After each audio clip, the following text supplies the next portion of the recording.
Survive and advance. That is what UCLA does to get to the Sweet 16.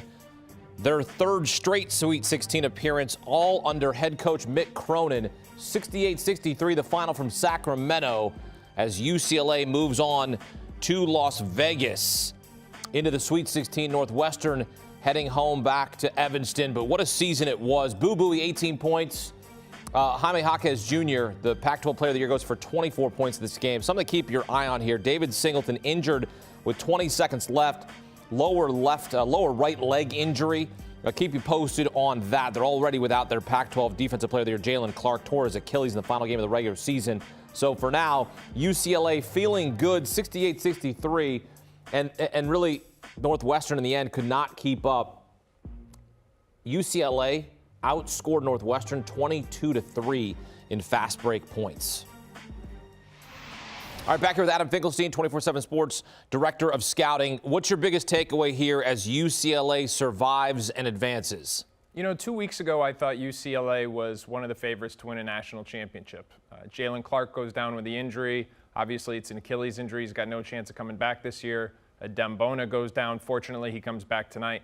But now to see yet another player go down, it takes away from what should be a celebratory night, third straight Sweet 16 for UCLA under Mick Cronin, because this is a team that has legitimate national championship aspirations. But the question you've got to ask yourself right now is, do they have enough depth given the losses? And you just hope that this one isn't a serious one. You get another look at that ankle injury there. It did not look good. You could see his reaction.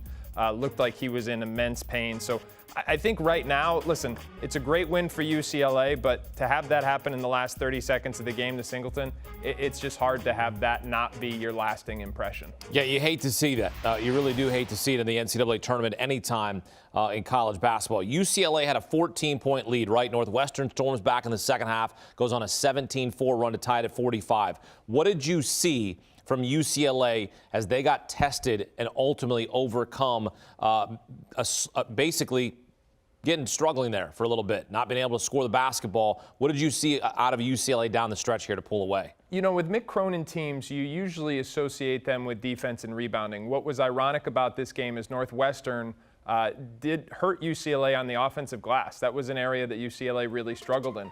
Where they were able to make up the difference, though, was on the defensive end of the floor, and specifically against Boo Buie and Chase Audige. Everyone kind of knows Northwestern's offensive attack is going to go through those two players, but UCLA made life very difficult for those two guys. They were combined 11 of 30 from the field, and that's not going to get it done for Northwestern. That was a big part of why UCLA was able to advance. Jaime Jaquez was as good as usual offensively, and then this guy, Amari Bailey, really stepped up and asserted himself as a kind of a secondary playmaker for UCLA.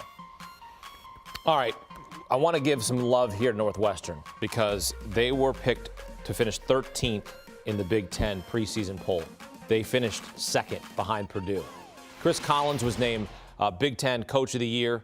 What a season for them as he continues to build that program in Evanston. Well, let's be real about this. Chris Collins came into the season. Everybody knew it. He was, the name on the hot seat. He was fighting for his job. He just had two prominent transfers go to Duke and North Carolina, respectively. And what does he do? He comes back. He rallies the team. He wins Coach of the Year. They win the second NCAA tournament game in program history, both under his leadership. And now he's going to get a contract extension. So listen, I've said this earlier today. The worst part about the NCAA tournament is every team but one goes home with a loss, but Northwestern this season was nothing but a win for Chris Collins, for Boo Buie, for Chase Audige, and the entire team. They exceeded all expectations, and Chris Collins is going to be there for a long time because of it. Yeah, fun team this season to watch out of the Big Ten. Northwestern doing big things. They get an opening round win, but they fall short to UCLA. Now they await the winner of TCU and Gonzaga. And so you're sitting there going,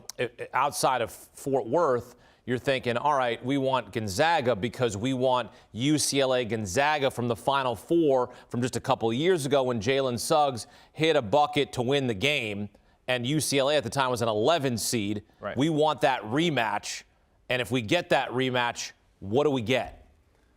It depends who UCLA's got in the lineup, quite frankly. I mean, Gonzaga does not have the same amount of firepower that they did back then. There's no Andrew Nembhard at the point. There's no Chet Holmgren next to Drew Timme, but they are still one of the most dangerous teams in college basketball. In fact, in my mind, one of the great ironies of this NCAA tournament, or at least the days leading up to it, is that no one is talking about Gonzaga as a national championship contender. They've still got the #1 offense in the entire country. They still have arguably the most polished post scorer, certainly the most experienced post scorer in the country in Drew Timme, and plenty of perimeter firepower around them. So I think Gonzaga is still a threat, and I think UCLA is going to need to be very close to 100%, if not 100%, in order to beat them. All right, well, we will wait to find out who UCLA plays. Again, TCU Gonzaga on Sunday for a spot in the Sweet 16. For now, it's UCLA into the Sweet 16 for the third straight season, all under head coach Mick Cronin. And you can watch the games on Sunday and then on Thursday and on Friday